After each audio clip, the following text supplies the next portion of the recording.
Happy New Year and welcome back to Right Leg Down. There are lots of exciting things in the works for Right Leg Down this year. Be sure to stay tuned. In today's video, I speak with Dawn Morgan, MS warrior and podcast host. Now let's get to the video. Am I understanding that you started a new podcast just yourself? Or is that Yes. correct? I kind of That's saw correct. something like that, but I wasn't 100% sure. Yes. When did you start that? What's it called? What's going to be about?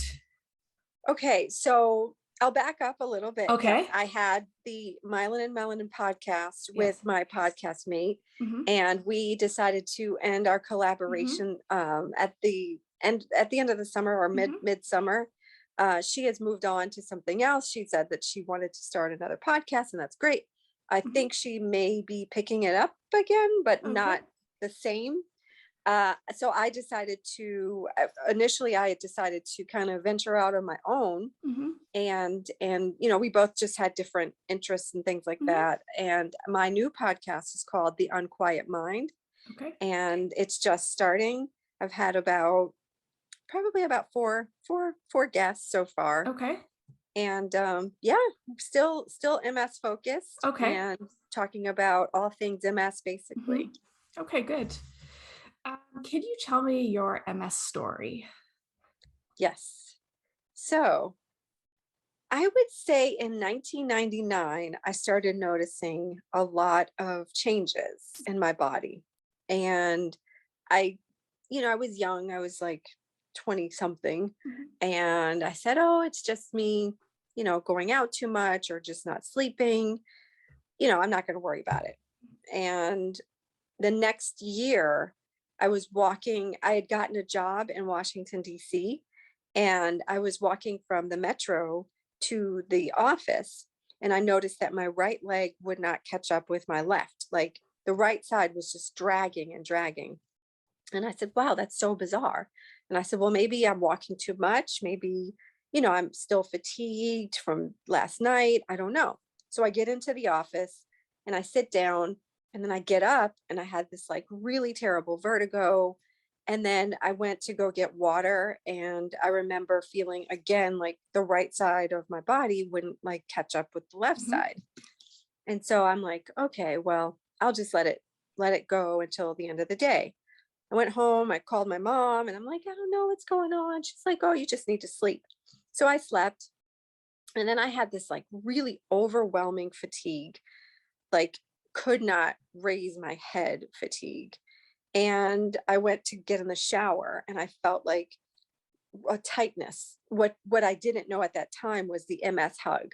And so it was like, I couldn't take a deep breath and my abdomen was like so tight.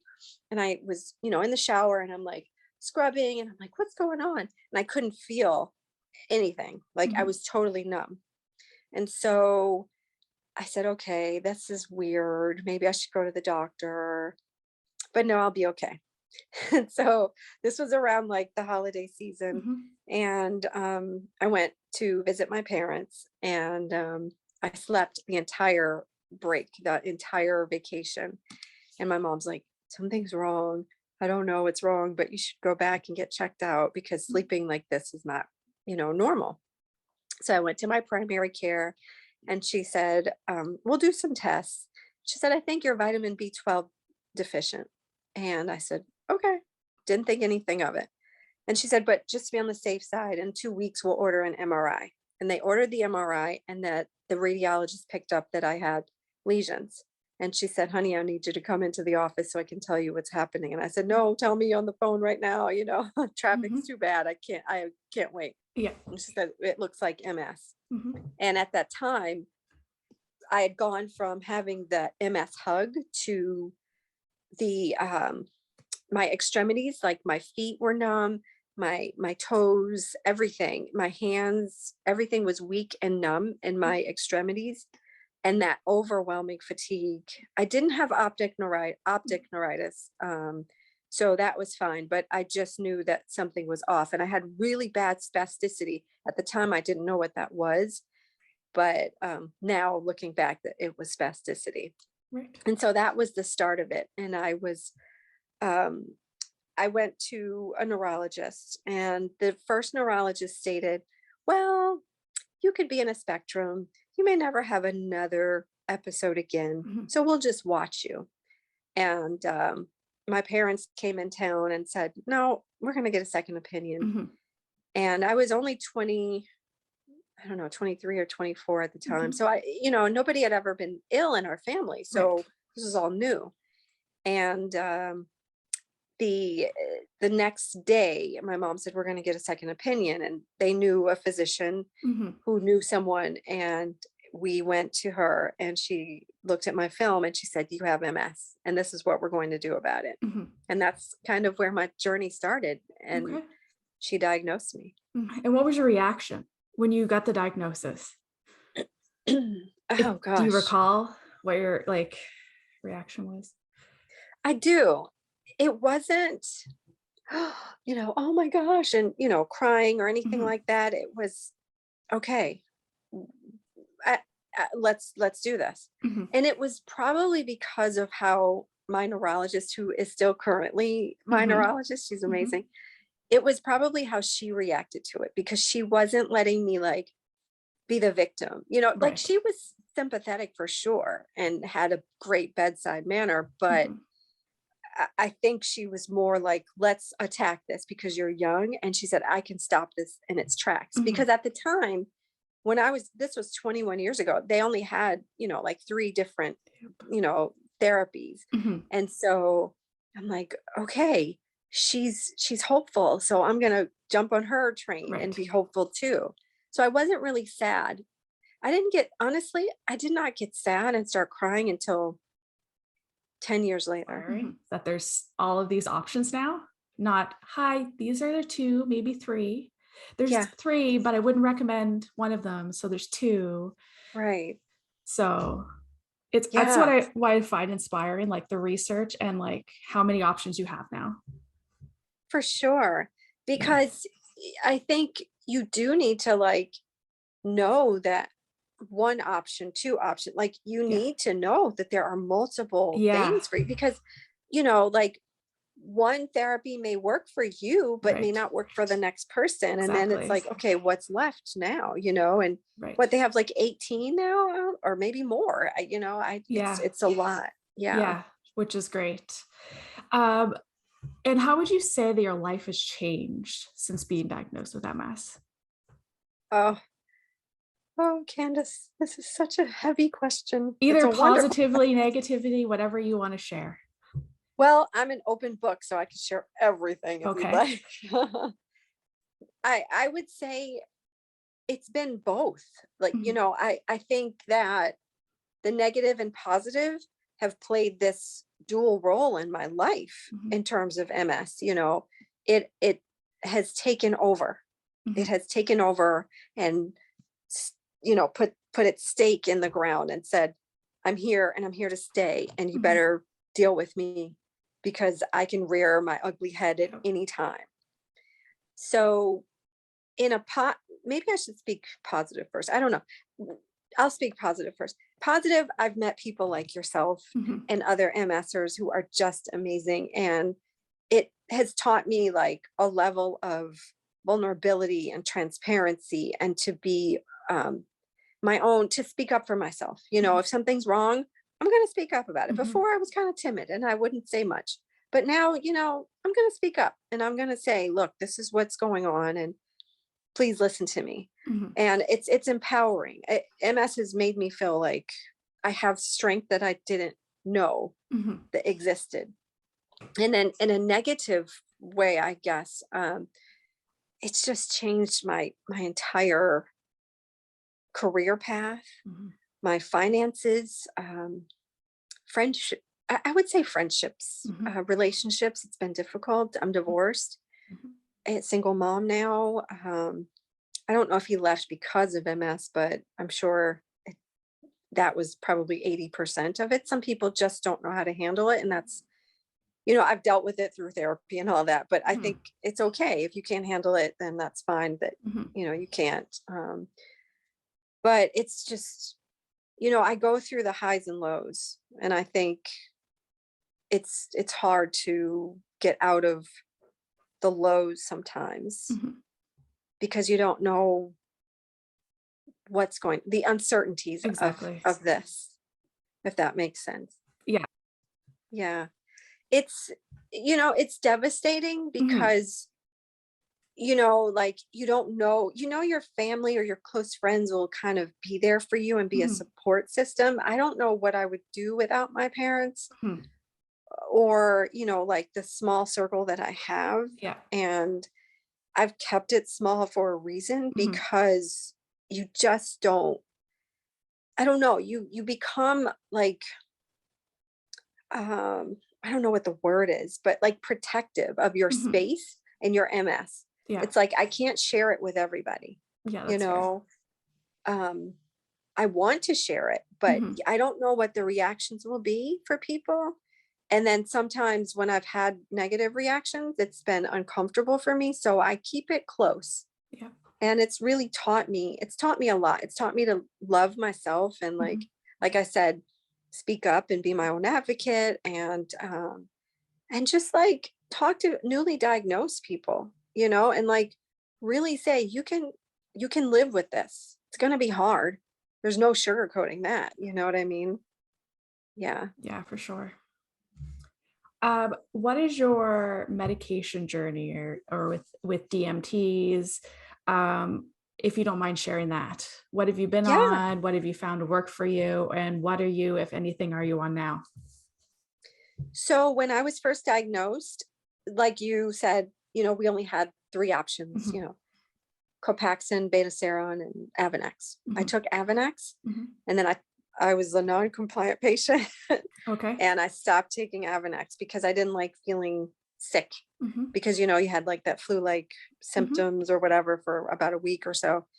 And then I took myself off of meds for a while. I went the holistic route, and then my doctor's like, "No, you need something." So I Mhm. went on Copaxone. Mhm. That worked for a while, and I Copaxone worked for me Mhm. until it didn't, and they were Mhm. like, "Nope, it's not working anymore." So I was kind of Yep. bummed not taking that, and then I went on Tisabri Mhm. for a while. Tisabri didn't work because I tested JC positive, Mhm. and are you're familiar with Yes, I that? am. Yeah. Yeah. And so my doctor's like, you can stay on it and I can monitor you every month, but do you really want to take the Yeah. chances? And I was just like, no, that brain infection Mhm. looming is like kind of freaky for me. So no Right. thanks. And so she said, look, this is what's going to happen. I'm going to offer Lemtrada, Mhm. and this is what I want you to take. Mhm. I said, okay. So I took Lemtrada, and I was so scared Mhm. because of all of the side effects. And at the time when she introduced it to me in 2015, I was like, I'm not doing it. No, Mhm. I'm not doing it. And she said, well, you may get to a point where I just can't help you, Mhm. you know? And she's going to do the best that I can, but Yeah. yeah, I just can't help you. And this is what's going to happen. And, it was progressing. And so Yeah. I took Lemtrada, and Mhm. year one was 2016. Year Mhm. two was 2017. Mhm. I was not walking without a cane or using a scooter. I even Mhm. used a wheelchair at times. Mhm. And I remember waking up, I would say 9 or 10 months later after my second year of Mhm. Lemtrada, walking. And I am now back to walking. I can run. I have no memory of not being able to walk. It's Amazing. insane. Yes. Yes. Amazing. Yeah. That's So I'm amazing. not taking anything now. Right. Um, That was the most devastating for me yeah. because, like, I had to stop. I was a teacher for so Mhm. long, and I was an ESL teacher. And so Mhm. I had to like give up my career. I had Yep. to like, I went through, like, I was on short-term disability, Mhm. and then I was denied long-term disability. Wow. So I went through like all my savings, Mhm. everything. And like the bills started piling up. Mhm. And of course, being a single mom, and like Yep. my son was in private school, and I was like, Mhm. okay, I can't afford any of Right. this anymore. I was forced to sell my house or or lose it. And I was like, Right. I don't want to lose it, Right. So I sold my home, and that was probably the most devastating. And this was right at the Limtrata, Mm-hmm. the start of all of Mm-hmm. that. And so my life was just like, woo, woo, Yep. it Yeah. was just crazy. Yep. Yeah. Because right before Limtrata was probably the worst, like the sickest you had ever been because of MS. Yes. Because I was, so I'm making an Yes. assumption like they wouldn't put you on Limtrata otherwise. So you're so sick because of MS. Plus you have all this other stuff going on in your life that you have to deal with, that you have to be like on for. Like you Yeah. can't just be like sleeping in bed, be like, oh, sell my house. Like it doesn't work like that. No. Yeah. So that's And definitely a it was, lot. yeah, Yeah. because it's just you know what I Yeah. mean? It like, Yeah. and I had to make all the decisions, and it's just, yeah. Yeah. Yeah, it's a lot. Well, I'm glad that Limtrata also worked for you. Um, Yeah. it makes me happy, like when I see people that actually found something that worked for them. What symptoms do you deal with MS on a like daily? Um, I have really bad back pain, Mm-hmm. like the stiffness in my Mm-hmm. back muscles. Fatigue is still an issue. Mm-hmm. Like I need to sleep. I, Yep. if I look at the clock and it's like 2:30, 3 o'clock, I'm usually like, I'm really tired. And I'm like, oh, okay, I see why. Mm-hmm. Because midday I'm usually like, time for a nap, Yeah. which I don't nap. I Mm-hmm. should, but I don't. Mm-hmm. So certainly the fatigue and the Mm-hmm. back muscle spasms, Mm-hmm. weakness in my extremities if Mm-hmm. I get tired. Mm-hmm. And the biggest is the heat intolerance. I just don't like, I love the cold weather. Mm-hmm. Like I love it. Mm-hmm. The heat is not my friend. Yeah. So that's kind of like what's lingering. And then cognition. I have cog fog a lot. Okay. And yeah. Yes. hmm Okay. Um, what would you say, even with MS, what motivates you? What motivates me is seeing my son being Mm-hmm. so active Mm-hmm. and knowing that, like he needs somebody that's, alert and Mm-hmm. happy to see him. And that kind of gives me the day to day, like get up and go, like Mm-hmm. just do it. Yeah. You can do this. Yeah. So I would say he's the biggest motivator for me. Okay. And how is being a parent with MS for you? How is that? I know it's hard to say because like you probably didn't experience being a parent without MS. Is that to make that assumption? So I know Yes. it's hard. Correct. Please tell me what it's like each way, but I meant just tell me what it's like. How do you deal with everything that goes along with that as well as your MS? It's hard. I've cried a Mm-hmm. lot Mm-hmm. because I don't, I have days where I'm like, am I giving you enough? Or Mm-hmm. I've made these decisions Mm-hmm. for you, but was it the right decision? Like moving his school and Mm-hmm. moving and, like selling our home, Mm-hmm. like that was so hard. He Mm-hmm. cried and cried. And I'm just like, oh my God, did I make the right decision? Like, Right. how could I have done it better? Mm-hmm. And it's so not easy. Like, I don't know. I don't even have an answer Yeah, really, that's fine. it's just hard. Yeah, that's fine. Mhm. You said you had to leave your job of teaching. Do you work now or are you unable to work because of MS? I'm unable to work a Okay. full-time job Mm-hmm. because of MS. Mm-hmm. So I start like we said at the beginning, I started a Yeah. podcast and just working with different pharma companies, Mm-hmm. just doing small jobs here and Mm-hmm. there. Um, that's one of the biggest issues that I Yep. have, employment. Like, what am Mm-hmm. I going to do? How am I going to keep a roof over my head? Right. Right. And you did mention that you didn't qualify for long-term disability. Has that changed or you still don't qualify? I still haven't qualified, but I qualified for government Oh, disability, okay. which is considerably less than the long term because Mm-hmm. I had paid into it with my job and they Right. denied me. Yeah. Wow. Yeah. Wow, that's unfortunate. Is Yeah. is it because it's classed as like episodic? Does it just fall because it is it because do you think it falls into like the episodic disability realm, or did they give you a reason? If you want to share, maybe I'm being too personal and you can tell No, me. no, no, no, not at all. Nothing is too much. I will definitely share. I think they said we can't. Well, I can't remember the exact wording, but it was pre-existing condition. You have a pre-existing condition, so we cannot insure you. And I said, "Oh my gosh, I've been paying into this since before I had MS." It was so you have to have an attorney for these Yeah. things Yeah. because I didn't know what I was doing. Right. Right. And I That's let the so time go unfortunate. by. Yeah. Yeah, I That's could so have unfortunate. appealed. Oh, that is really so And unfortunate. I find that people tend to treat you, maybe not your close friends, but some Yeah. maybe acquaintances, they treat you according to what your title is, Right. your job title is, and Yeah. your degrees. And it's like, Yeah. well, I'm highly educated, it Yeah. doesn't mean I'm not, That's it's right. Yeah. mhm, Yeah.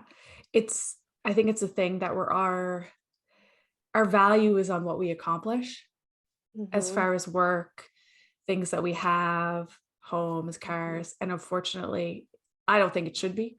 Um, Yeah, cause I like, cause you and I can see it from the other perspective, right. like what you're doing in your podcast, what you're doing when you speak to other people with MS, what you're doing today by like talking to me today, that's going to be on my YouTube channel for people who are newly diagnosed.